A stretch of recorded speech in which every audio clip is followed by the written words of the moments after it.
Hello everyone, I just got done working out and after the Lightbringers podcast, so that's probably why I'm so sweaty, but I need to get this done immediately.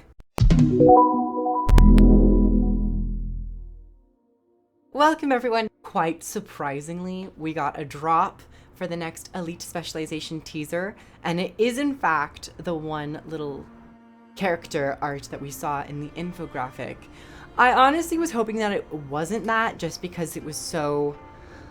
It was kind of like we already saw it, and then it was less of an impact, like, oh my god, new image. However, I will say that this was more impressive because we got to actually see the weapon art, and we actually got to see some spell effects and some extra coloring. And of course, it's the Revenant. I mean, we're not doing this back and forth game again. Please, let's not do that. This one's Revenant. This one is heavy armor. We can all agree, right? During the podcast for Lightbringers, Jebro, Lara, and Ingrid Zorik and we were talking about the game, and then all of a sudden someone pinged us in chat saying, they dropped an Elite Spec teaser on Twitter, and then we all went straight to Twitter and we all talked about it a little bit more. We had a couple interesting ideas and we talked about it. I like that I got to talk it on the podcast first, because I was able to kind of massage my brain muscles and get an idea of what I was thinking and all that stuff. So it was really wonderful hearing from other people real time, and also chat as well. It was a lot of fun. It was a really fun and surprising moment. I mean, it's a Friday after all. They typically release these things on like Tuesdays or Thursdays, if most. So let's talk about the image that we see here. Now, this one is of the same silhouette who is kneeling down. This silhouette is kneeling down with a great sword planted firmly in the ground, with a serrated blade with some blue magic coming out. Now, this blue magic could be water, or it could be mist energy. In the previous ones, we have seen Virtuoso and Harbinger, and not necessarily with the Willbender. The previous images did showcase some form of the profession mechanic or the utility skills or something about the play style. With this, it's a Revenant with a great sword in the ground with an opening forming or some area of attack.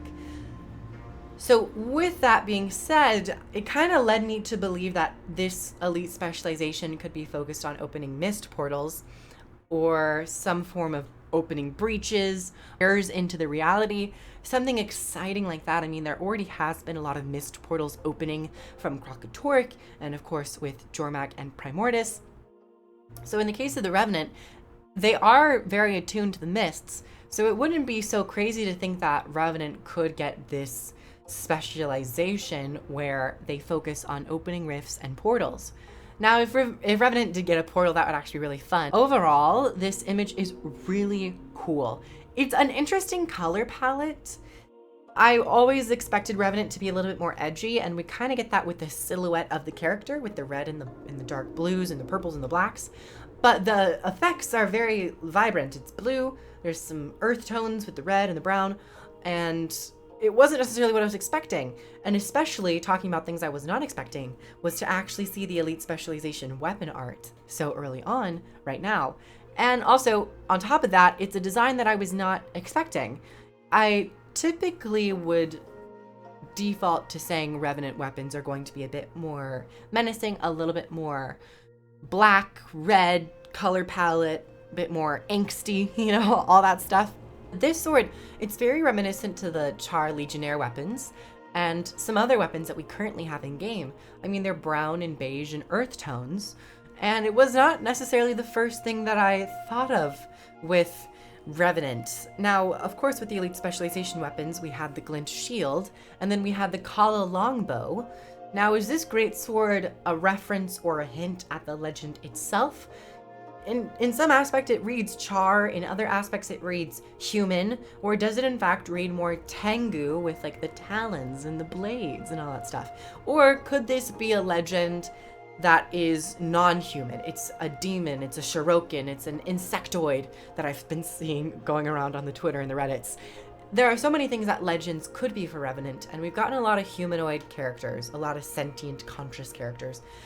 And I think it'd be really cool if maybe perhaps with this Elite Spec or another one down the line, if we got something more akin to like Malix, a demon, something a little bit more interesting other than just like, this is a humanoid, this is a Char. For all the great sword, I would like to see some close range AoE splash damage, especially for opening breaches and portals into the ground. Maybe effects would come up, or maybe with the weapon, effects would change based on your legend. So if you're in Shiro, you open a breach and Shiro's effects come up. Or if you're in Jalis, you open a breach and some of Jalis's effects come up. You get some more resolution, or you get a packet of stability or something. I think that could be an interesting idea, and we've definitely been seeing that in the community with people talking about weapons changing based off of the legend you're currently using. I think that would actually add great customization to Revenant, where Revenant kind of lacks that control and customization. While other classes, they have so many utility skills they can choose from. With Revenant, you're kind of locked into very few weapons and very few utility choices. But everyone, that was a little teaser for the Revenant Elite specialization for Guild Wars 2 End of Dragons. Of course, not confirmed, but I'm calling it. It's Revenant. So thank you everyone so much for coming by. I am an official Revenant partner, which means I have links down below if you'd like to pre-order End of Dragons, if you'd like to purchase the existing expansions, or try the game for free. They greatly help me in the channel, and definitely go support other content creators and partners out there as well.